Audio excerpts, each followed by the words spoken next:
Muy buenas noches, queridas amigas, queridos amigos, comenzando un programa más de Diálogo Franco. No es cualquier programa. Estamos víspera de la independencia, 14 y 15 de mayo, y también Día de la Madre. Mi mamá ya murió, ya no tengo mamá. A mi señora Emilia, a mi hija Vanessa, y en la persona de ellas, a toda la mamá del mundo, muchas felicidades. Los que todavía tienen mamá, vayan y denle un abrazo. Dios fue tan sabio que hizo una sola mamá y un solo papá. Así que vayan y denle un beso a su mamá, díganle que le quieren mucho, porque saludándole a la madre, también le están saludando a la patria. Vamos a comenzar este programa con la presencia del general, el doctor Hugo Mendoza. ¿Qué tal, general? ¿Cómo está? ¿Qué tal, doctor? ¿Cómo le va? Y se va a continuar. Con el general Hugo Mendoza vamos a hablar de la independencia del Paraguay, la historia. Hay muchas cosas que normalmente están en los libros. Y como militar primero y como doctor en historia, uno de los pocos militares que llegó a ese nivel, entonces queremos abordar contigo, general, algunos aspectos no tan conocidos de la independencia del Paraguay, como por ejemplo los antecedentes. ¿Cuáles serían los antecedentes inmediatos para que se produzca la independencia del Paraguay? Bueno, un antecedente que es incontornable es la revolución de los comuneros, ¿no? Ese es el antecedente fundamental, porque en ese momento Paraguay despierta un poco contra lo que es la injusticia, ¿verdad? Los mestizos, los que habitaban esta tierra, se rebelan contra la injusticia que estaba haciendo el rey de darle privilegio a los jesuitas, y en cambio los paraguayos tenían que pagar altos impuestos por la producción, especialmente de hierba, ¿verdad? Que era la gran riqueza del Paraguay. La mina, le decían por eso a la hierba, el minero era el que explotaba la hierba. Entonces ahí ya hay una separación. Paraguay, en América muy poco se sabe que Paraguay es la primera rebelión que hay contra... El primer grito de libertad. Primer grito de libertad. Fueron dos batallas, la de los comuneros, ¿verdad? La batalla del Tebicuary, que hace poco se conmemoró 300 años, ¿verdad? Fue el 25 de agosto de 1724. ¿No? Y después la derrota de Tabapú, Actual San Roque González de Santa Cruz. Que ya fue en el año 35, ¿verdad? 1735. Está la batalla de Guayaquil también, donde le mataron al gobernador, ¿verdad? Guayaquil es la zona actual de Yaguarón, ¿verdad? Sí, en esa zona. Zona de Yaguarón. Zona de Yaguarón. Este cacique Peteque creo que es de esa zona, ¿verdad? Era un pueblo de indios, de hecho, Yaguarón en esa época. Sí, Yaguarón siempre fue un pueblo de indios. Siempre. Sí. Sin embargo, ahí vivió la familia de Gaspar Rodríguez de Francia. Pero él administraba la factoría de tabaco, y los indios hacían los cigarros. Y esa revolución comunera, primer grito de libertad, la presencia de Fernando Mompox, José de Antequera y Castro, Juan de Mena, que fue paraguayo, primer grito de libertad, ¿cómo influyó en el ánimo de los asunceños para de alguna manera ir creando ese espíritu patriótico e insuflar para llegar casi, estamos hablando de 1735, casi 100 años después, a la independencia del Paraguay? Bueno, los paraguayos se rebelaron ya contra la injusticia, como dije, Bernardino de Cárdenas, por ejemplo, Fray Bernardino Cárdenas. Fray Bernardino de Cárdenas, pero no tenían un sustento. Él era obispo de La Paz, si mal no recuerdo. Sí, pero después vino a ser obispo de Paraguay y al mismo tiempo era gobernador, ¿verdad? Sí. Tenía los dos cargos. La única forma de enfrentarle a los jesuitas era tener una persona que tuviese un cargo que fuese el máximo en la cuestión espiritual y otro que fuese el máximo cargo político. Claro. Esa fue una estrategia muy inteligente de los, vamos a decir, de los que estaban acá, de los dirigentes, la clase dirigente del Paraguay, ¿verdad? Pero era una disposición de España luego de eso. La verdad que España le daba un territorio militar y generalmente en coincidencia, calcado encima de un territorio religioso para el obispo. Sí, un obispado. Entonces, para darle una justificación jurídica, ¿verdad? Ya que Antequera era muy versado en las cuestiones jurídicas, ¿verdad? Porque era oidor de la audiencia. La audiencia era un tribunal de segunda instancia en América. Entonces él le da esa justificación al derecho natural. El derecho natural dice que cuando un rey cae en la tiranía, entonces el pueblo tiene derecho a sacarlo y esa potestad de gobernar vuelve al pueblo. Eso no viene por la cédula real del 12 de septiembre de 1537. La cédula real lo que dice es que el pueblo se puede reunir y elegir a un gobernador. En ausencia. Sí, sí, es que el rey no tiene contacto, porque en ese momento había perdido contacto con la expedición de Mendoza. Pero en este caso no se aplica lo mismo. Se aplicó mucho tiempo. Porque Antequera y Castro vino como interventor. Sí, vino como interventor y vino con un pliego secreto, ¿verdad? Pero él tenía atribuciones para asumir la gobernación. Y en ese pliego estaba. Estaba el pliego porque él venía como juez pesquisidor. Es decir, un juez pesquisidor era el que enviaba al rey o enviaba a la audiencia para investigar una serie de denuncias que había contra Reyes Balmaceda, que era el gobernador, ¿verdad? Que estaba en connivencia con los jesuitas. Sí, perfectamente, porque él tenía incluso un hermano que estaba, sacerdote que estaba en la misión. Y además tenía medios de transporte, él le facilitaba los medios de transporte para llevar la mercadería desde el Paraguay hasta la Argentina. Pero volviendo al tema nuestro, para no perdernos de la independencia del Paraguay, un acontecimiento fue la Revolución Comunera. ¿Qué otro acontecimiento desencadenaría más tarde la independencia del Paraguay? Y el otro acontecimiento importante, ya la postrimería del Imperio Español, es el apresamiento del rey Fernando VII por Napoleón Bonaparte. Y que le nombró a su hermano José Bonaparte como rey de España. Y Paraguay, ninguna de las colonias de América le aceptó a José como rey de España. En España mismo se hizo la Junta de Regencia que vino a gobernar en nombre del gobernador, del rey, pero el rey nunca delegó su poder. Él nunca dijo, fulano tiene que, ya que yo estoy preso acá, fulano o tal junta tenía que gobernar en mi nombre. Eso nunca dijo el rey. Es decir, todas las juntas que se... Pero Carlos IV renuncia. Hay un problema entre Carlos IV y Fernando después. No sé si es el momento de analizar, pero hubo una desavenencia familiar ahí, general. Hubo una desavenencia familiar, renunció Carlos IV y después Napoleón le hace llamar en Francia y le apresa a los dos. Y le dice, ahora, a partir de ahora es mi hermano José, el rey de España. Y eso no aceptó la ciudadanía. No aceptó y creó una junta de regencia, como digo, pero ninguna tenía legitimidad porque cuando Fernando VII volvió, eliminó todo eso, eliminó incluso la Constitución de 1812. Nunca rigió la Constitución de 1812 en el gobierno de Fernando VII. Esa es la famosa Pepa. La Pepa, era viva la Pepa. Porque no se podía decir la Constitución, se decía viva la Pepa.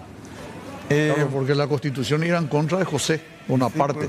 Sí, y a José se le dice Pepa, entonces, como era mujer, la Constitución, la Pepa.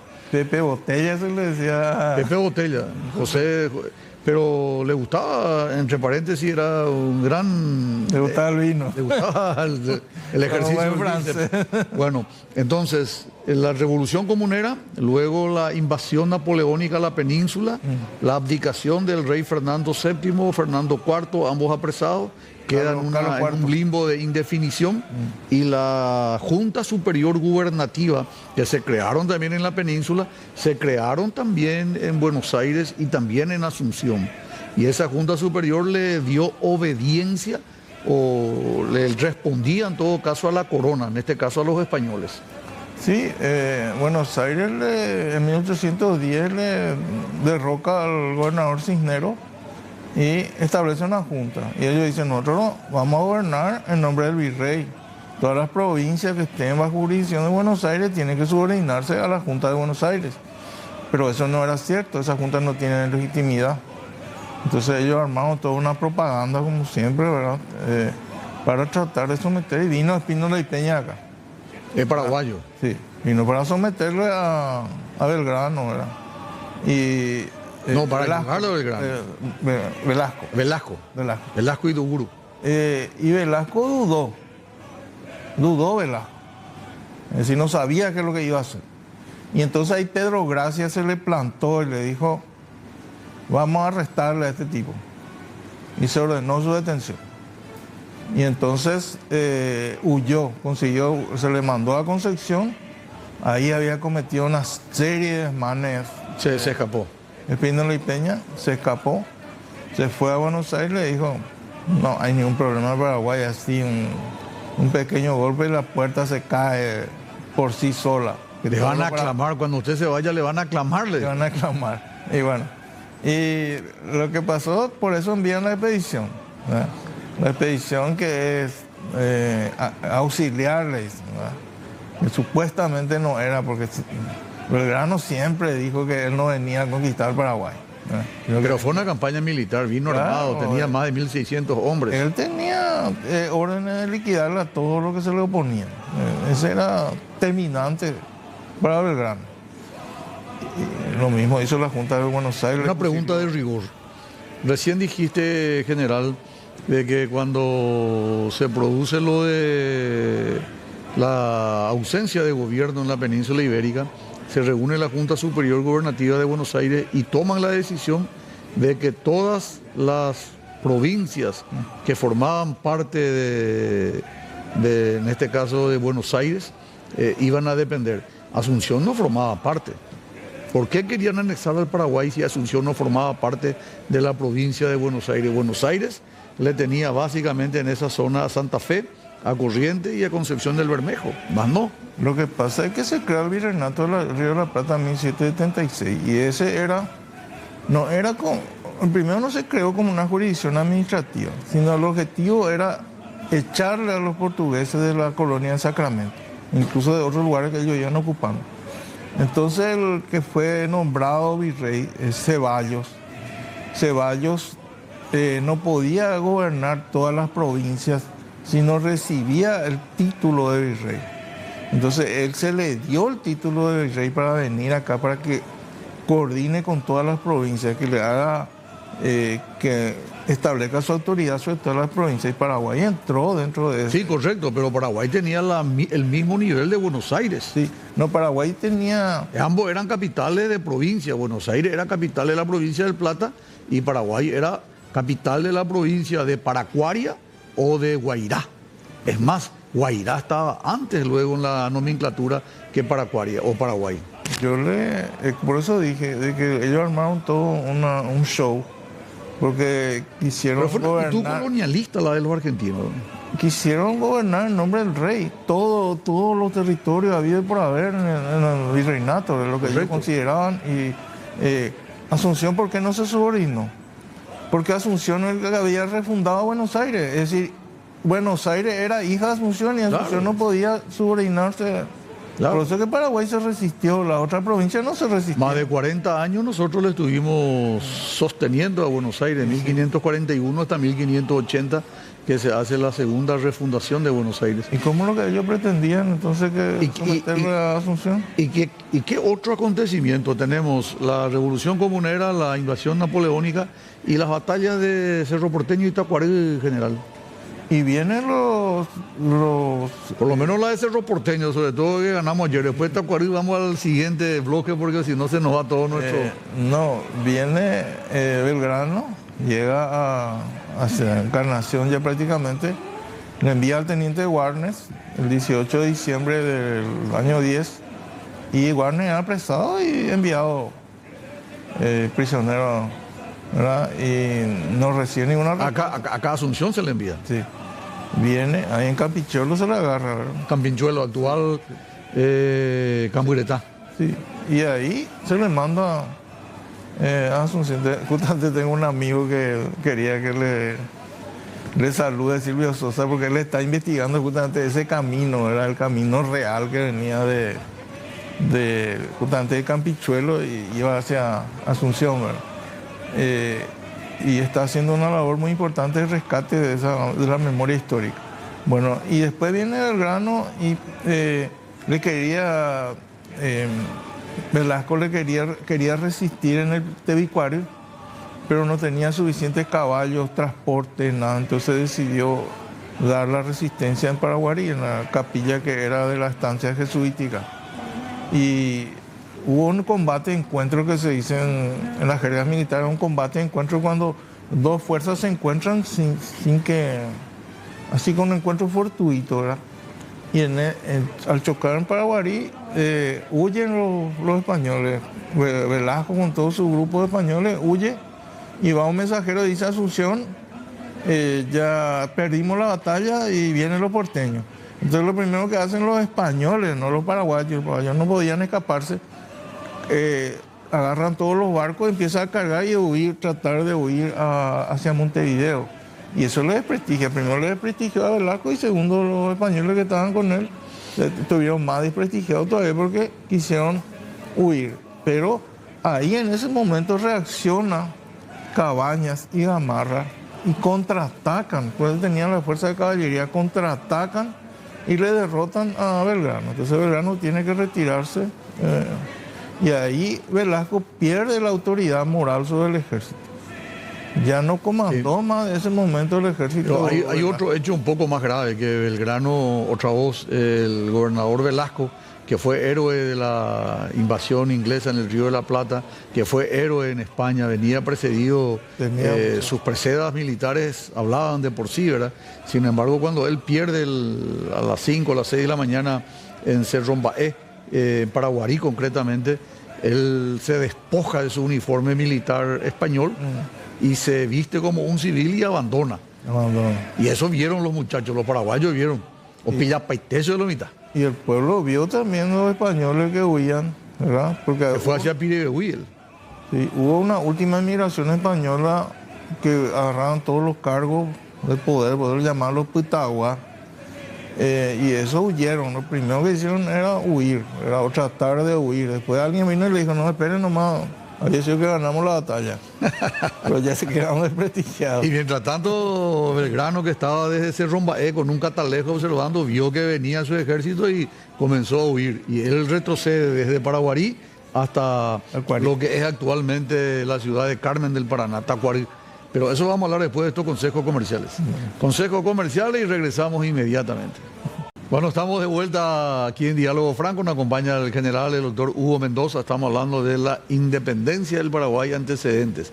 Nos quedamos en que como hija Boni Pire la mitad Belgrano, un bosiré, ha disparado Belgrano desde Paraguarí hacia el sur, llegando hasta lo que es actualmente. ¿Cuál fue más o menos ese itinerario? Tenemos una imagen para mostrar eso, general.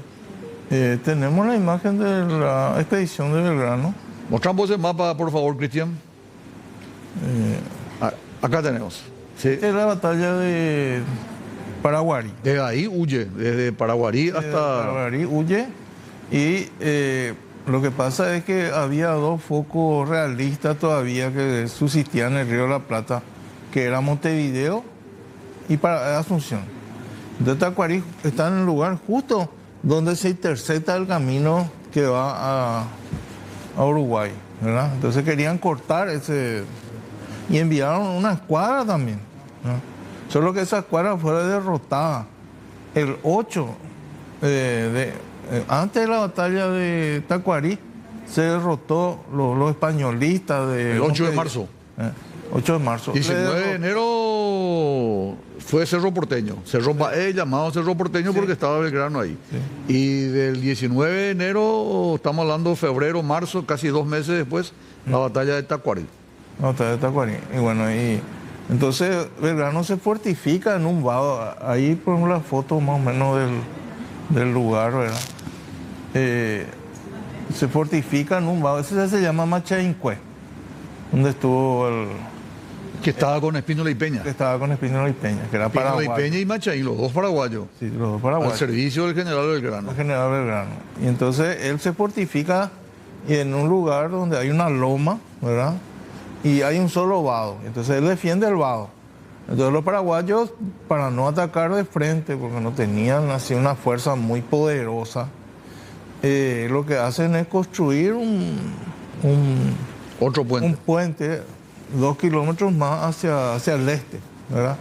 Y ahí interviene Luis Caballero, que era el padre de Pedro Juan Caballero. Un anciano de 80 años aproximadamente. Anciano ya. Zapador. zapador y de tanto esfuerzo que hizo falleció al poco tiempo. Dice, según la leyenda, que estuvo 48 horas sin dormir y sin comer. Sí. Entonces, un sobreesfuerzo. Pero construyó el puente, terminó a las 48 cumplió la horas. misión y entonces en la noche del 8... Ese es el puente, ¿eh? Sí, ese es el puente. En la noche del 8, el Gamarra, que era el que llevaba la columna que tenía que maniobrar, ahí está el mapa, tenía que maniobrar, cruzó el puente. Y más o menos a las 2 de la madrugada cruzó todo el puente y al amanecer apareció en Machaincué, donde salieron a la espalda de los... En la retaguardia. En la retaguardia de los... Entonces tenían paraguayos por el puente habitual, normal del camino que conocemos, y el otro que estaba más al este, como bien decía. Sí, ellos no pensaron que los paraguayos iban a hacer ese tipo de maniobra. Y ahí se produce el encuentro entre los paraguayos con el general Belgrano, y Belgrano se compromete a abandonar el Paraguay sin regresar. Pero hay una discusión, una desaveniencia entre los dos paraguayos, si se le dejaba ir a Belgrano con todo su pertrecho, sus animales, su comida, logística, o solamente se iba a ir él y dejando todo. No, que se le agarra todo, era de los oficiales que estaban más abajo de Cabañas. Porque en Paraguarí se le tomó muchos prisioneros y estos fueron enviados todos a Montevideo, ¿verdad? Después de que cayó Montevideo se les liberó. Y ese era el destino que le iba a tocar a la expedición de Belgrano, ¿no? Pero negoció Cabañas con Belgrano y con la condición de que no vengan. Y ahí justamente está cuando se están abrazando Belgrano y Cabañas, ¿verdad? Con la condición de que no vuelvan al Paraguay y se iban a retirar con todas sus armas. ¿Podemos decir los paraguayos que le derrotamos en un mano a mano 2 veces al ejército argentino? Totalmente, totalmente. Qué suerte que lo decís, porque muchos se niegan a aceptar. Pero es importante en Mozambique, Paraguay, Tuichacuepe, en 2 ocasiones, o educado a mitad argentino cuérabe, en la batalla de Paraguarí, Cerro Porteño, y en la batalla de Tacuarí. Los dos al mando de 2 paraguayos, Juan Atanasio Cabañas y Juan Manuel Gamarra. Sí, hay una cuestión importante que hay que resaltar. Cabañas fue atacado por Francia por haber hecho esa negociación, ¿verdad? Con Belgrano. Y de ahí Cabañas prácticamente ya desaparece del panorama político, ¿verdad? Porque Francia estaba maniobrando para sacarle del medio a todo y quedarse él, ¿verdad? Bueno, le querían los militares Francia. Bueno. Pero vamos al otro día después, Sí, eso, vamos si a no se hablar nos va el otro día. programa. Bueno, pero otra cuestión es que Belgrano, a través de ese gesto que le hizo Cabañas, él se fue en la fuerza en la Junta de Buenos Aires, que Paraguay no era un problema, que nosotros le íbamos a cubrir su flanco a la Junta acá. Incluso después vino a negociar un tratado sobre eso, ¿verdad? Es decir, un arreglo amistoso gracias a la acción de Cabañas. Cabañas fue muy astuto en ese aspecto, ¿verdad? Ahora, hay una pregunta que se impone acá, general. Estamos hablando de Juan Manuel Gamarra, Juan Atanasio Cabañas, los dos tenían el rango más alto en esa época de teniente coronel. ¿Y cuál era la función del teniente coronel también, Fulgencio Yegros? Fulgencio Yegros era el jefe de la caballería. Y él era el jefe del Ejército del Sur. Después se le nombró delegado. Ya antes de la independencia se le nombró delegado. Y entonces él tenía el control de todas las fuerzas militares que estaban estacionadas en el sur. En el sur. En el sur, sí. Fulgencio Yegros, entonces jefe del Ejército del Sur, que serían los departamentos actuales de Ñembucú, Misiones, Itapúa, ¿verdad? Itapúa, sí. Y él fue el que le despide entonces a Antonio, al general Belgrano. No, Cabañas. Cabañas. El que le acompaña cierto tramo y después se retiran los... Juan Atanasio Cabañas. Manuel Atanasio. Manuel Atanasio Cabañas. Correcto. Muy bien. Se gana la batalla se le expulsa a los comuneros, o sea, la revolución de los comuneros, la expulsión de los jesuitas, la invasión napoleónica, la incertidumbre de quién gobierna en España, las batallas militares de Cerro Porteño y de Tacuarí, y después, ¿qué viene? Eso terminó el 9 de marzo. Del 9 de marzo al 15 de mayo, ¿qué pasa? La revolución no es consecuencia de la invasión de Belgrano.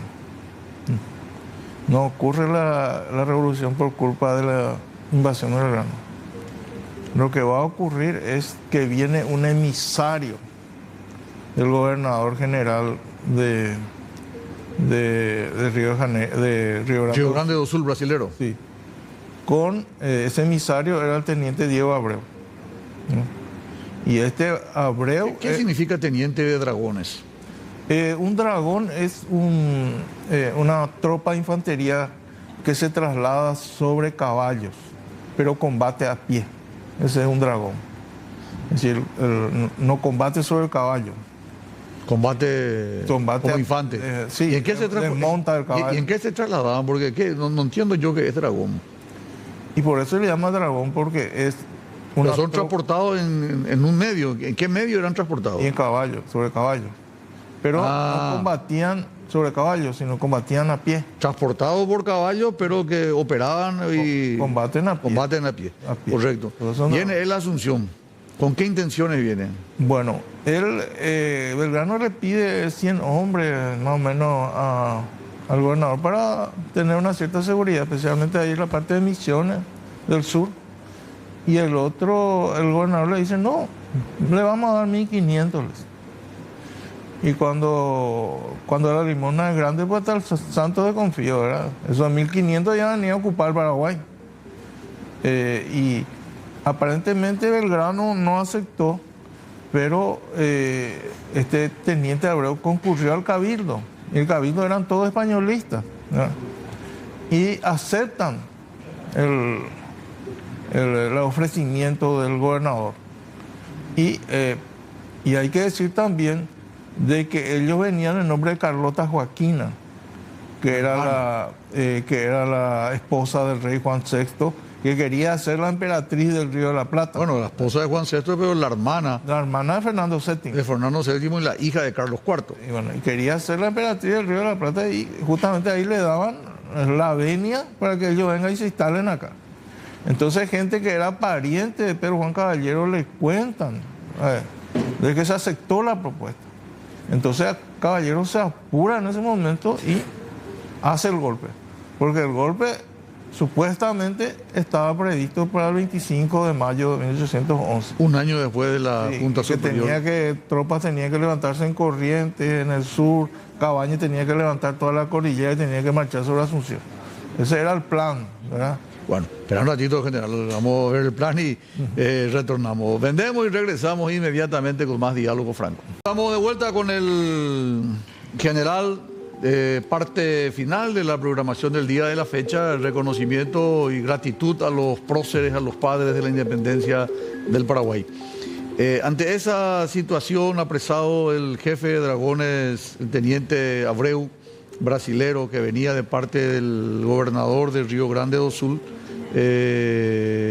Estaba Yegro, como habíamos visto en Encarnación, en Itapúa en realidad, y no había una definición. Se apresuran los trámites y se hace la independencia del Paraguay. ¿Qué ocurría en ese periodo de 4 o 5 días, general? Había un descontento en el ejército porque no se le había pagado. Es decir, todas las tropas que actuaban en una acción exterior o de un enemigo exterior tenían que pagar. Y lo que hizo Velasco fue licenciar nomás las tropas, que eran milicianos. Y a los oficiales que tuvieron protagonismo ahí le sacó del medio, no le dio más mando de tropas. Le nombró inspector, a Yegro le mandó allá al sur. Es decir, él trató de que ese grupo no tuviese mando de tropa. Entonces, Caballero, pero Juan Caballero no tenía tampoco mando de tropa. Era capitán, tenía 23 años. Pero no tenía mando de tropa. Y había una guarnición en el cuartel de artillería que estaba a cargo de Iturbe, que eran curuguateños, ¿verdad? Iturbe de San Pedro. Sí. Mauricio José Troche de Curuguaté. Perdón, Troche es era el jefe del cuartel de la Ribera. Sí, de la Ribera. De la Ribera. La Ribera, pero el cuartel de artillería era el más importante. Sí. Y entonces ahí él estaba en connivencia con Caballero y Caballero le entrega al cuartel. Sí, eso es cierto. Habían 34 curuguateños 34 curuguateños que estaban como Mauricio José ese cuartel. Y de ahí le mandan la intimación. Después viene Gamarra y le dice, quiere entrar en el cuartel, le rechaza. Dice, ¿por qué me rechazan si yo soy paraguayo? Le dice Gamarra. Gamarra está también con el gobernador. Sí, pero se volvió realista él. Sí. Y Cabaña también decía que si no le llamaba el gobernador que no iba a concurrir a la capital. Y después le envía un Vicente Ignacio Iturbe, el mensajero que le lleva la nota al gobernador, recibe la nota. Él nunca el mensajero nunca entra en la casa del gobernador. Él se queda a esperar ahí afuera. Y no contesta, volvió otra vez sin contestación. Y a la mañana al amanecer ya se desplegaron los cañones y le dijeron que iban a disparar si es que no aceptaban las condiciones. La condición era poner 2 diputados con el gobernador y que entreguen todas las armas, que todos los parques de artillería y eso queden bajo control del cuartel que ellos le decían, de lo que estaban sublevados. Y al día siguiente, ante esa amenaza, Velasco decide aceptar las condiciones pero Velasco el 9 de junio ya es destituido otra vez porque seguía carteándose con el gobernador de Río Grande do Sul. Sí. Bueno, entonces ese 15 de mayo Velasco renuncia porque la última amenaza que le hizo llegar el capitán Pedro Juan Caballero a través de Vicente Ignacio Iturbe es que si para tal hora no renuncia, iban a hablar los cañones que estaban todos apostados frente. Por eso que a mí me encanta esa imagen que es la de Bestart, que refleja realmente lo que ocurrió ahí. No así ese que está en el billete de 10.000 guaraníes, que no es de la independencia del Paraguay. Y en el Palacio también. No, yo en el Palacio cuando estuve como presidente puse una sábana blanca ahí, porque si sacaba esa imagen, eso sí que iba a ser un sacrilegio, pero por lo menos estaba con sábana blanca. El tiempo que yo estuve estaba cubierto eso. Ahora, tenemos que hablar otro día de esa imagen. Quiero que me ayude a interpretar esto ya antes de recibir al doctor Sebastián H. Mendoza, que nos va a tocar un tema también muy interesante. Te invito a que te quedes, general. Se produce esto el 15 de mayo, se forma la Junta Superior Gubernativa y va el gobernador en ejercicio, en este caso Velasco, y un diputado, Gaspar Rodríguez de Francia, paraguayo, y un diputado realista, Juan Valeriano Ceballos. Forman la Junta Superior... El Triunvirato, perdón. Forman el Triunvirato. A partir de ese momento, ¿qué pasa con los presos? Guales y otros que fueron apresados allá en el río Paraná, que venían con... Ellos ya fueron enviados todos a Montevideo. ¿Cuándo fueron enviados? Y después de la batalla de Paraguarí. ¿No fue después del 15 de mayo? No. Justamente la queja de Vicente Ignacio Iturbe es que ellos enviaron los prisioneros a Montevideo. Él se quedó a hablar con el ayudante Warnes, del gobernador, ¿verdad? Velasco. El ayudante de Velasco. Ese fue el argentino, ¿verdad? No, era español, creo, no recuerdo el nombre. Somellera argentino. Que fue... Somellera era el secretario, pero el ayudante militar se quedó ahí y le dijo, Vicente Ignacio Iturbe le dijo, ustedes le enviaron todos los prisioneros y enviaron todo el oro también que había acá en Paraguay. No sabía, enviaron presos y oro. Sí, enviaron el oro acá y a nosotros no nos pagaron. Ustedes no nos pagaron a nosotros.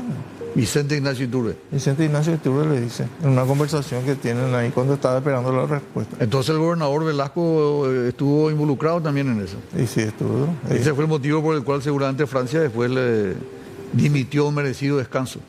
No, y lo destituyeron el 9 de junio cuando se descubrieron cartas, ¿verdad? Se interceptaron cartas que le estaban enviando al gobernador general del Río Grande do Sul. Mirando atrás, general, retrovisor, la independencia del Paraguay, 1811, ahora 2025, son 214 años de la independencia del Paraguay. ¿Cuál es tu mensaje a la ciudadanía paraguaya que te está viendo? Y que el Paraguay por su propia voluntad quiso ser independiente y nunca quiso subordinarse a ningún... Porque la nota del 20 de julio dice, nosotros no podemos mudar de amo, cambiar de cadena, mudar de amo, y eso se mantiene hasta ahora. El día que nosotros no queramos más seguir obedeciendo a esos principios, seguramente ya no seremos Paraguay. Pero mientras eso se Pregunta de examen final sin contrapregunta. ¿Quién fue el autor intelectual del vado del 20 de julio de 1811? Y fue Francia desde mi punto de vista. Muy bien. Gracias, general, por estos minutos para con Diálogo Franco. Muy amable. Muchas felicidades. Muchas gracias, doctor. Estoy a disposición. Tenemos varios temas que hay que preparar contigo, ¿verdad? Sí, podemos. Yo sé que tu fuerte es Paraguay colonial, así que tal vez podamos tocar algunos temas. Gracias, general, muy amable. Gracias. Luego de estos consejos comerciales, estamos con el doctor Sebastián Hacha Mendoza, diputado nacional, hoy es docente universitario, amigo personal del fiscal Pecci. Mucho nos duele la situación por la que está atravesando la familia Pecci y queremos tratar de entender, de empatizar con la familia Pecci, los sinsabores que están pasando en la versión, en la interpretación de una de las personas más íntimas, más allegadas al finado fiscal y a toda su familia. Luego de estos consejos comerciales, el exdiputado Sebastián Hacha Mendoza. Muy buenas noches de nuevo, estamos ya ahora con el amigo, el exdiputado nacional, el actual catedrático, profesor de la Facultad Columbia, Universidad Columbia, el amigo Sebastián Hacha Mendoza. ¿Qué tal, diputado? Federico, un placer estar contigo. Te veo bien, te veo rejuvenecido incluso, Seba. Sí, la verdad que el hecho de tener una familia numerosa ayuda, porque uno está corriendo todo el día, entonces 6 hijos. No pierde el ritmo, ¿verdad? Hay que andar corriendo. No, pero yo creo que también con menos estrés, Seba, porque es muy diferente el cargo de diputado parlamentario, el hecho de estar expuesto mediáticamente todo el tiempo, al cargo de docente, que a lo mejor trabaja más a la postre, pero con menos La exposición estrés pública es de por sí desgastante. El escrutinio público, sobre todo para el cargo de legislador, donde vos tenés todos los días, y por supuesto los cargos ejecutivos, ¿verdad? O sea, no es lo mismo, justamente, ya vamos a hablar de ser magistrado judicial, que ocasionalmente uno sale a hablar, no digo que el trabajo sea mayor ni menor. Yo lo que digo es escrutinio público. El Congreso Nacional es un lugar donde la prensa está en tu oficina todos los días. Nacionalófilo siempre. Siempre.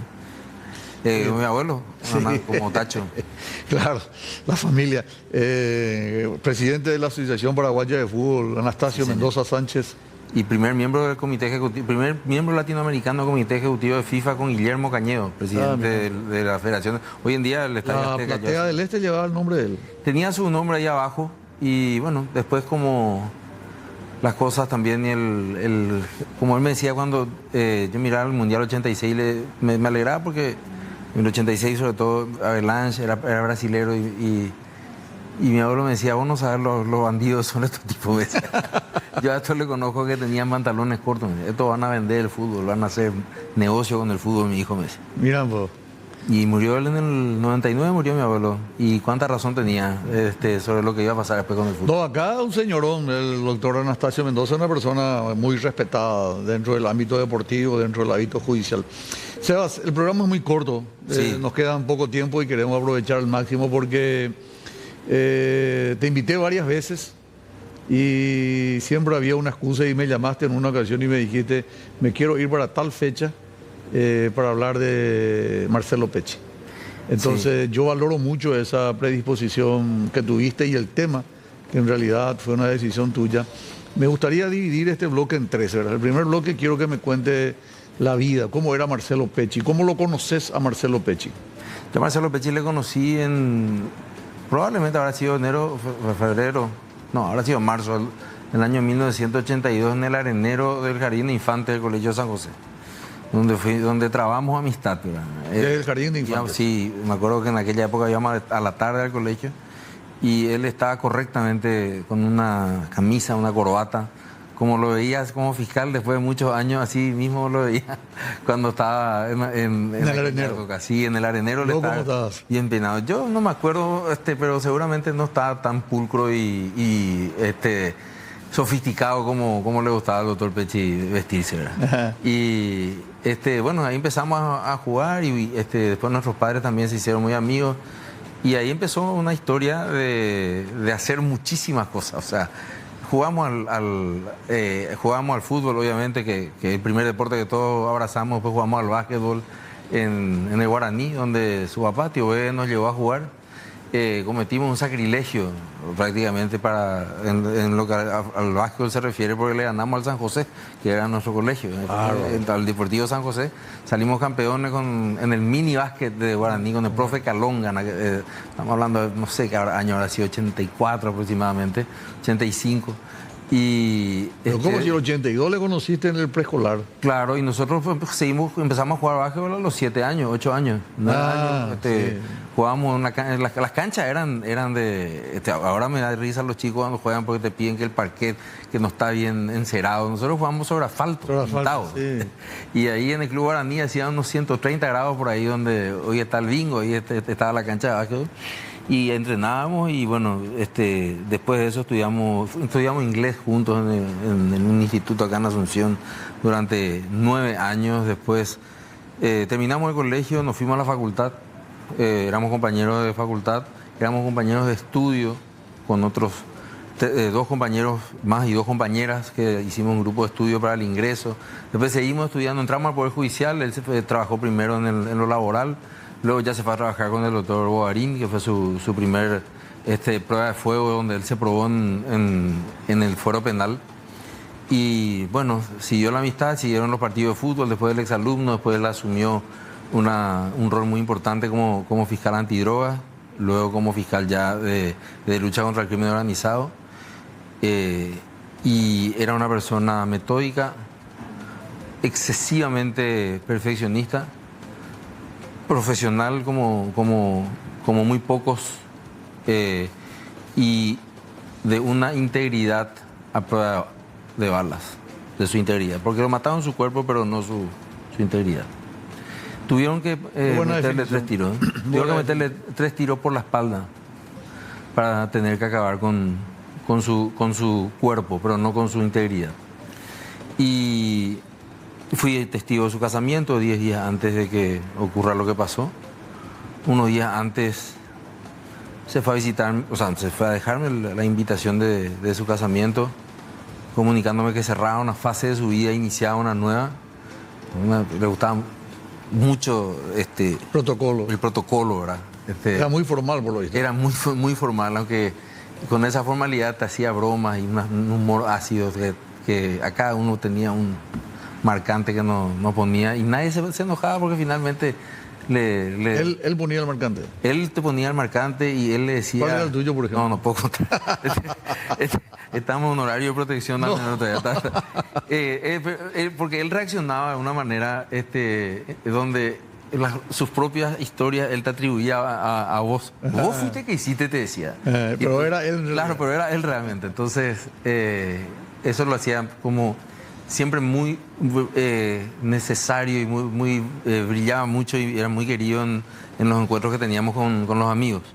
Disfrutamos muchísimo la noche de su casamiento, sin saber cuál iba a ser su destino apenas 10 días después, ¿verdad?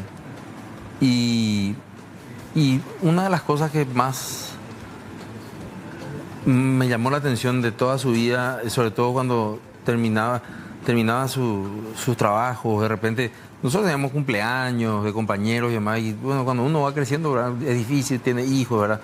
Siempre nos escapamos un rato para llegar, y él llegaba a las 2 de la mañana, 3 de la mañana, de un operativo en Canindeyú, de un operativo en Amambay, todo picado, mosquito, ¿verdad? Todo ahí metido en el medio del monte. A las reuniones sociales. A las reuniones sociales, sí. Y él venía directamente, ¿verdad? Y le dejaba a su guardia, él le mandaba allá, ¿verdad?, a su seguridad. Y nosotros le decíamos a Marcelo, ese amigo, ¿cómo? Me dice, este muchacho, bueno, hace 3 días está conmigo, tiene que ir a verle a su señora, eso me dice.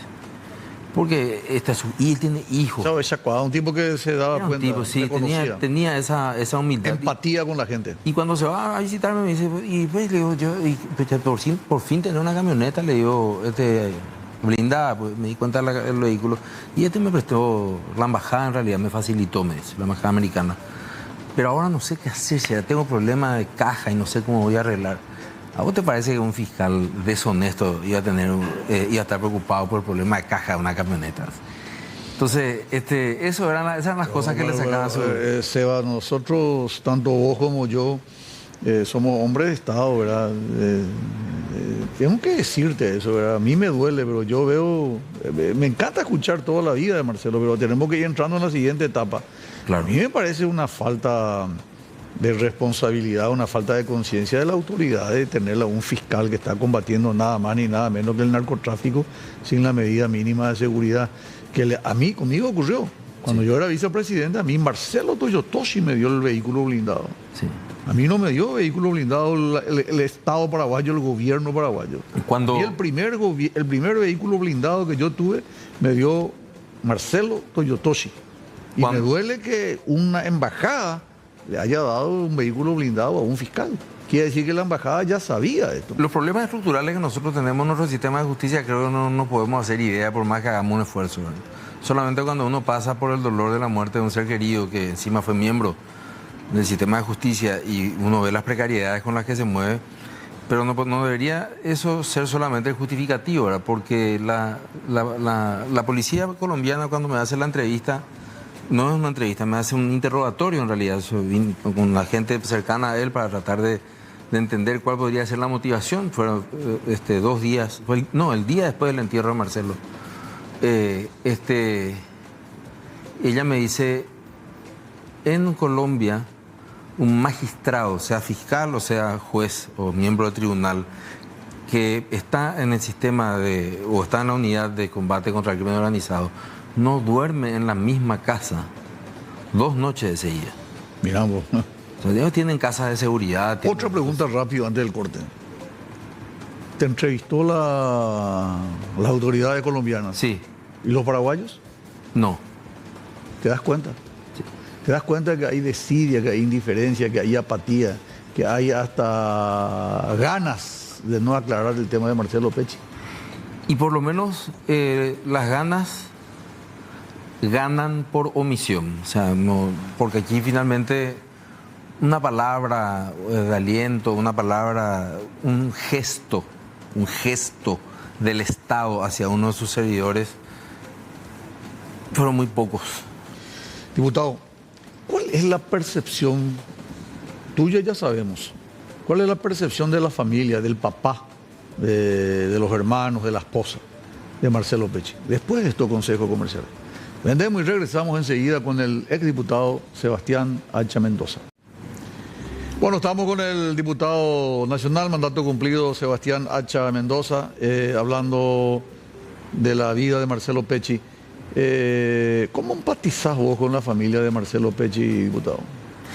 Yo me considero, o sea, yo en realidad soy una persona que me considero parte de su familia porque crecimos juntos, o sea, y él era parte de la mía también, ¿verdad? Mis padres lo lloraban como a un hijo.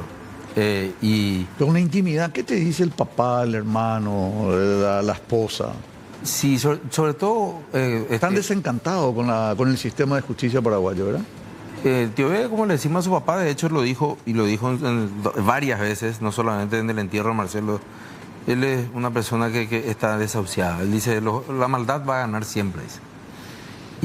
O sea, perdió la esperanza. Perdió la esperanza y lo acompañamos, lo queremos mucho. Cuando ¿quiénes somos los compañeros de Marcelo? Porque esa es una dinámica muy especial que se dio en nuestro grupo, ¿verdad? O sea, los compañeros de colegio somos muy unidos. Tuvimos allí en su panteón el pasado 10 recordando algunas anécdotas que son muy simbólicas. El 8 de mayo, el 7 de mayo fue ungido el nuevo Papa, 8 de mayo, León XIV. ¿Sí? Y el Papa León XIII, su antecesor, era Pecci. Ah, claro. Su apellido. Era Pecci, su apellido. Sí, sí. Y Marcelo en el año 97 hizo un viaje a Europa en donde, imagínate, en el 97, para que entendamos, no había internet, no existía eso, ¿verdad? Y él era un tipo tan meticuloso que ponía día por día, hora por hora, era zurdo. Entonces escribía con la izquierda, así, vamos a estar acá tal hora, tal hora. Y bueno, él se decidió ir a la cripta vaticana para ir a encontrar a su pariente, el Papa Pecci. ¿Cuál era la sorpresa? El Papa Pecci no estaba enterrado en el Vaticano. Era el único en aquel momento. Ahora creo que a Francisco fue el segundo, ¿verdad? Estaba en San Juan de Letrán. San Juan de Letrán. Sí. Y uno debe imaginar cómo le cargamos durante años hasta que después pudo volver a Europa. Pero uno de los pocos que estuvo fuera del Vaticano, es cierto, tenés razón. Ahora, vamos a dejarle de lado a Sebastián. Pero quiero dejar nomás esto, ¿verdad? Sí, perdón. Queremos creer, yo quiero creer, como amigo Marcelo, como creyente, como sé que también él lo era, yo puedo hablar sobre todo por la familia, porque lo conocemos hace 40 y tantos años.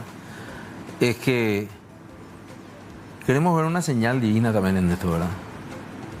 ¿Cómo es? Y queremos que en este 8 de mayo que... ok, con lo del Papa León XIV. Sí, Prevost elige León XIV y volvemos al Papa Pecci, que Marcelo tanto le buscó. Fue 2 días antes. Mucha gente le puede llamar superstición. Yo quiero llamarle providencia. ¿Por qué? Porque ahí nos anclamos, Federico. O sea, nosotros donde más nos podemos anclar. Está bien, correcto. O sea, en la esperanza, sí, en la esperanza, porque en expectativa... La esperanza es un signo, evidentemente es un signo. Y la esperanza es irracional, ¿verdad? Entonces yo tengo esperanza, porque no se ancla en la razón, es casi un acto de fe. Pero ahí sale el abuelo de Marcelo, firmó el Tratado Pecci-Amellino, de límites con la República Argentina, su bisabuelo. Porque el abuelo de él tuvo que haber estado encargado de la intendencia de la guerra del Chaco.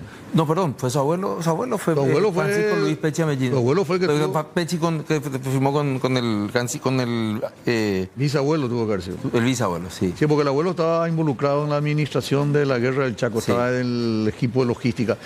Sebas, discúlpame. Sí. Sos demasiado importante, sos un hombre que te destacaste en la política, en la docencia, en fin, en toda tu vida. Quiero dejar de lado a Sebastián Hacha, amigo, y hablar con el riguroso, con el docente, con el universitario, con el político. ¿A quién le conviene? ¿Quién salió ganando con la muerte de Marcelo Pecci? Toda la narcopolítica sale ganando. Y cuando digo toda la narcopolítica, hablo desde los cargos de concejal municipal hasta el Congreso Nacional, quienes se han beneficiado de dinero. No solamente de la narcopolítica, de lavado, ganaderos, sí, los narcocomerciantes, sí, todo lo que los sea. Los narcos en los clubes. Exactamente. Toda la gente que se benefició los narcos, pero se beneficia del lavado de dinero. Marcelo le condenó a algunas personas en particular que pueden estar... Paracat era uno de ellos, que hace poco leí algo que no recuerdo de él. Él está en los Estados Unidos, creo. Sí, pero no sé si lo soltaron, si ya volvió. Sí, se lo soltaron. Hijazi y Jarvis. Él consiguió la extradición de Jarvis Jiménez Pavón, ¿verdad? Que fue una de las cuestiones que se llevó al cine, o sea, el cine brasileño hizo todo un tema tratando de... Es que nosotros no podemos hacerlo con la figura de Marcelo, ¿verdad? Eso que se insinúa mucho de Marcet. Yo no sé, ¿verdad? Yo creo que Marcet es un tipo bastante audaz. Te diría hasta casi un... Él es un tipo... Él quiere hacer como un personaje... Estoy lejos de ser un especialista del tema, pero algo ya me he leído y lo he sabido. Un personaje como los narcos de los 80, de los 90, una especie de fugitivo y un John Wayne del rebelde de los narcos. Hoy los narcos boxísticos. Hoy los narcos un peso pesado. Sí, no. Él es en términos militares es un teniente en Barete-Poná, así. Teniente. Sí. Aprendiz. Sí, y es lógico, se mueve muy bien y tiene encanto y es un tipo cara dura. Pero no es un tipo que él solo vaya a definir esta suerte. Pero mira que a mí me sorprende mucho Marcet, que nunca se le encontraba, y esta otra Dalia López, que y Marcelo, es un enigma envuelto en Marcelo tenía la causa de Dalia López también, ¿verdad? Dalia López, sí. ¿Qué pasó de Dalia López? ¿Vos sabés que nos fuimos al encierro por la pandemia por culpa de Dalia López? Dalia López le permitió que ingrese Ronaldinho. Lo más simpático es que nunca se desmontó. Fue preso Ronaldinho, ¿verdad? Pero nunca fue preso el funcionario del Ministerio del Interior o de la policía que le haya dado la cédula. Increíble, ¿verdad? increíble. Y Dalia López, nadie sabe dónde Y está. ese es un hecho objetivo, ¿verdad? O sea, ¿Vos me decís que Dalia López tenía una causa con... Marcelo era una de las personas que tenía eso. No sé si estaba como fiscal principal o como coayudante, pero él llevaba esa causa. Una persona que, vamos a hablar en términos, como decís vos, ahora en términos políticos amplios, ¿verdad? Ya pasamos dos gobiernos y no sabemos dónde Sí, está. es cierto, fue lo antes de la pandemia, Sí, el sí, presidente sí. Abdo. Sí, sí. Mira, corto, breve. Yo recuerdo perfectamente, Olimpia jugó un partido en Ecuador, vino una persona de Fernando de la Mora, entre paréntesis, primer caso positivo, el segundo fue un médico, el Ajá, médico que la cierto, atendió. sí. El doctor Díaz Pérez no era el que falleció Díaz Pérez, después. claro, Díaz Pérez. Sí. Díaz El doctor Pérez. Díaz Pérez, gran amigo, cerrista, entre Sí, paréntesis. sí, un gran tipo. Y después el tercero fue este muchacho, los letreros. Ajá. Me voy a acordar enseguida el nombre, justo ahora no me acuerdo. Claudio. Y ahí ya nos fuimos todos al encierro. ¿Pero por qué nos fuimos al encierro? Para que se desaparezca, para que se evanezca el tema de Dalia López. Sí. ¿Qué pasó de Dalia López, diputado? No sabemos. Yo no sé. Lo único que recuerdo es que Marcelo había mencionado en una oportunidad que era una de sus causas. Ahora que lo mencionas, nomás surge este recuerdo. Y me viene un poco a la cabeza. ¿Cómo no le podemos apresar en un No, país porque tan chico? La policía no sabe dónde está Dalia López. Y el pero- otro tío Rico también, creo que, ¿verdad? Sí. No, Tío Rico creo que ahora está preso. No, ya sé, pero él seguía la causa, Marcelo. No, él no estuvo muy activo en el tema de ultranza, ¿verdad? Que es una confusión. Entonces le están enmascarando ahí, le están poniendo a él como chivo expiatorio. Y probablemente, ¿verdad? Pero aquí lo que yo creo es que lo que más me impresiona es que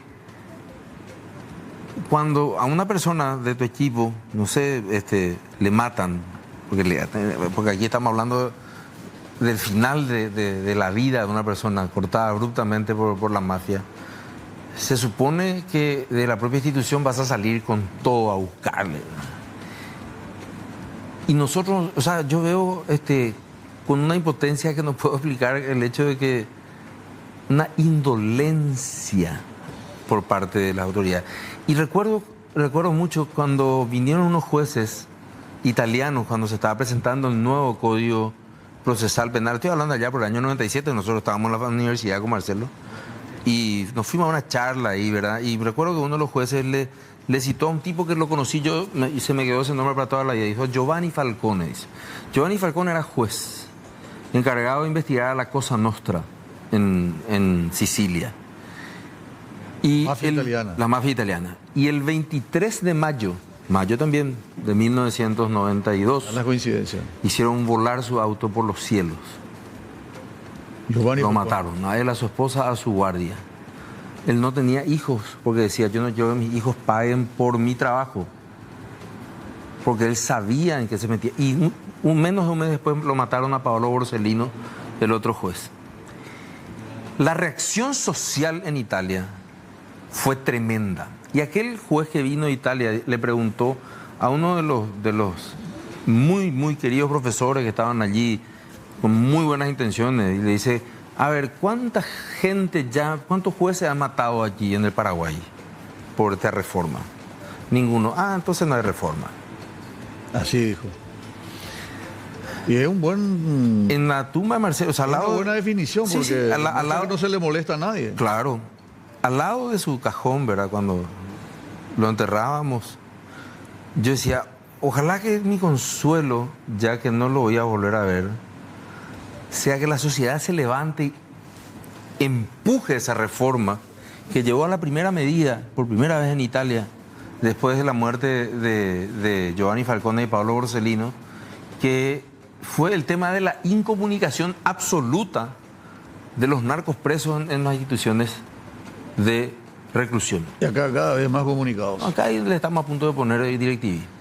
Entonces, la reacción que se toma ante la gravedad del asunto tiene que ser no solamente de uno u otro organismo, es el Estado el que tiene que responder ante uno de sus mejores servidores. La Guardia Financiera Italiana con que Marcelo se formó en Buenos Aires, que tienen un cuerpo destacado en Buenos Aires, vinieron 12 a su panteón y fueron a rendirle homenaje en la más absoluta soledad. Claro. O sea, vinieron de Italia. Sí, estaban en Buenos Aires, Sí. se enteraron del caso. Buenos Aires. Y vinieron de Buenos Aires hasta Asunción, se tomaron un vuelo que no tenían previsto tomar. Sí. Y uno de los instructores de Marcelo, que era, para entender, la Guardia Financiera Italiana es la policía que combate al crimen organizado en Italia. Sí.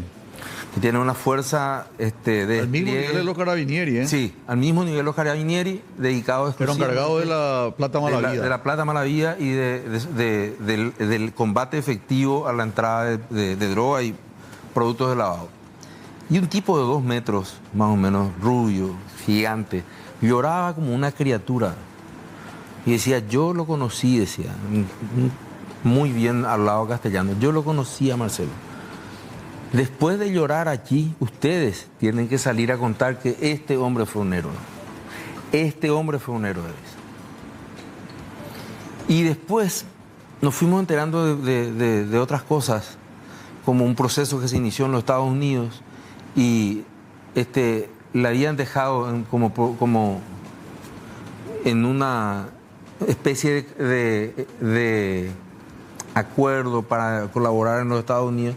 Le habían dejado al doctor Marcelo Pecci, le habían dejado $1 millón aproximadamente en custodia.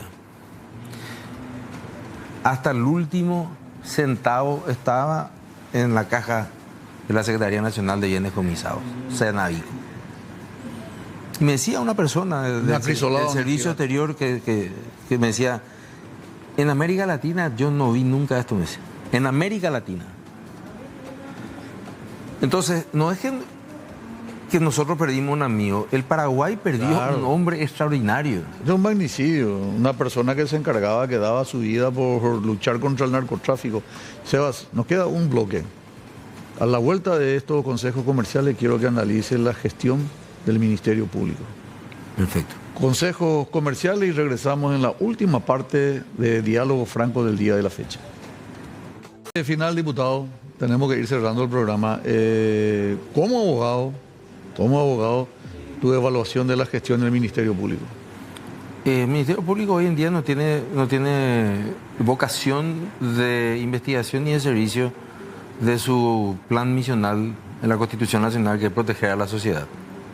El Ministerio Público le niega el acceso a la carpeta fiscal a la familia de Marcelo, lo cual es un desconocimiento. Yo esto aprendí sobre todo de Colombia, ¿verdad? Cuando digo Ministerio Público estoy hablando principalmente de las decisiones que vienen de su cabeza, ¿no? Porque obviamente hay compañeros de Marcelo que están muy afligidos por lo que ha ocurrido y sienten seguramente esta misma situación, pero no lo pueden decir porque están en un nivel de jerarquía inferior.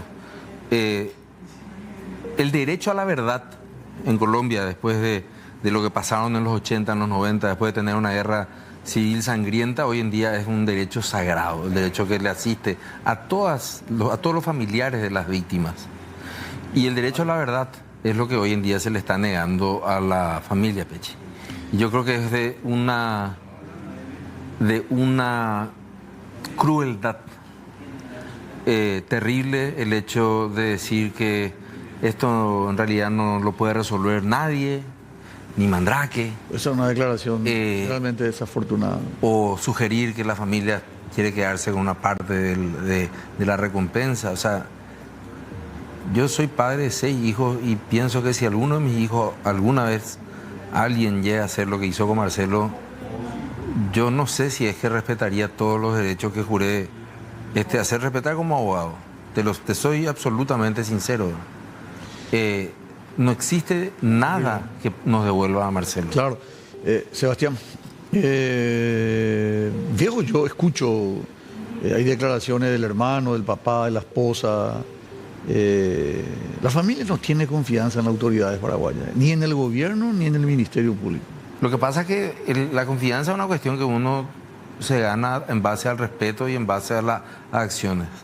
Y uno le respeta a una persona que no puede hacer las cosas. Yo pues aparte, dicen los muchachos cuando alguien no sabe jugar muy bien al fútbol, pero deja todo en la cancha, ¿verdad? Y Eso por lo menos uno espera, ¿verdad? ¿Sabes que nos fuimos? Mojar la hicimos, camiseta. Mojar la camiseta, te vas, pusiste de tu parte. Acá nada. Y nosotros, o sea, básicamente lo que nosotros vemos es gente que te mira, te dice, te tratan. No te voy a decir que alguien necesite un trato preferencial, pero un poco de empatía uno tiene que tener ante las víctimas, las familiares de las víctimas de un magnicidio como este. Voy a hacer un comentario personal mío y después una última pregunta para cerrar el programa. Cuando ocurrió lo de las Torres Gemelas, el presidente Bush tomó la decisión de que vamos a ir detrás del culpable de esto y sea quien fuera, le vamos a inutilizar, le vamos a, como se dice en la jerga militar, le vamos a eliminar. Cumplieron, Osama Bin Laden falleció. Yo no digo que tengamos que extrapolar ni que esto sea similar, pero nuestro presidente estuvo 10, 12 días en los Estados Unidos, solo Dios sabe a qué fue. Nunca fue a Colombia a averiguar esto. A mí me produce una insatisfacción saber que las autoridades de mi país no hacen lo posible, desde el propio presidente de la República, para aclarar un magnicidio de un fiscal que estaba luchando contra el crimen. Hay personas que le tuvo que haber amenazado de muerte, que le tuvo que haber deseado la muerte. Chissano en el tribunal le dijo en su cara, le dijo, yo te voy a matar. Lo único que Chissano después, bueno, falleció, ¿verdad?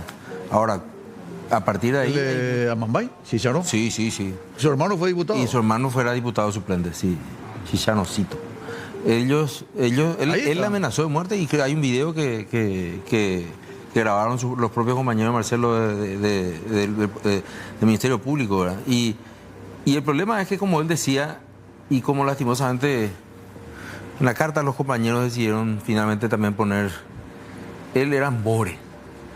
Porque es muy... ¿Quién? Marcelo, era ambore. Porque acá en el Paraguay, cuando vos sos un tipo que querés que se cumpla la ley, generalmente nuestro ser, el padre Saro Vera dice las tres formas los tres valores en los que vivimos los paraguayos, los tres principios. El Bareté, el Ñembotaú y el Baí, dice. Y cuando uno quiere ser firme, hay una expresión que es un españolismo, que dice, aniema caneado un fulano, porque y delicado la tipo, te dice. Y el tipo que es delicado, mi papá me contaba de su abuelo que era inglés y que le tenía cortito a su gente, a su personal. Decían, no, aniema caneado un fulano, no, aniema caneado un Roberto, ni porque y delicado y tereí la tipo, decía. Y cuando vos sos un tipo formidable, recto. ¿no? Sí, ¿no? Y cuando son tipos rectos, como Marcelo, que él quería que su gente esté a las 6 de la mañana en la fiscalía, a las 7 era la hora de entrar, pero él estaba a las 6. Y si él estaba a las 6, todas las personas que trabajaban con él a las 6 tenían que estar. Entonces era un tipo delicado, bore. Era un tipo bore. ¿Y por qué? Porque no se podía transar con él. Entonces, si nosotros queremos seguir enseñándole a nuestros hijos valores, de que hagan el bien, de que puedan hacer realmente las cosas bien para llegar a la excelencia, y que la excelencia va a tener un premio, los asesinos de Marcelo, Daniel, Pechi y Albertini tienen que ser identificados y tienen que ser llevados... O sea, los autores morales. Estoy hablando ya de los autores intelectuales. Claro. Porque la justicia colombiana... Hizo su trabajo. Federico, en 60 días... Aclaró todo. Capturó... lo hizo declarar, imputó, acusó y condenó a los 5 de los 6 autores materiales. Tenemos que irnos. Esa cámara es tuya. 30 segundos, el mensaje que quiera para las autoridades para que puedan ayudar a esclarecer a los autores morales e intelectuales del crimen de Marcelo Pechi. Decirles que si quieren, si piensan que piensen por un minuto que si sus hijos, no les voy a desear, lógicamente le pase lo mismo a Marcelo, pero Marcelo Pechi era una persona que no quería que la droga llegue a su casa, que la droga le quite la vida a sus hijos, que el narcotráfico pueda truncar la vida de su familia, a sus hijos, a sus nietos. Y a una persona así, darle la espalda es una traición no a su memoria, es una traición a la mismísima patria. Gracias, diputado. Gracias, Federico. Muy amable. Ojalá que algún día se aclare lo de Marcelo Pechi. Paraguay merece aclarar a los autores intelectuales y morales del asesinato del fiscal Marcelo Pecci. Gracias, diputado. No, al contrario, gracias. Nosotros nos vamos, muchas felicidades a toda la madre por el 15 de mayo. Viva la independencia del Paraguay, viva la República del Paraguay, viva el doctor Marcelo Pecci. Viva.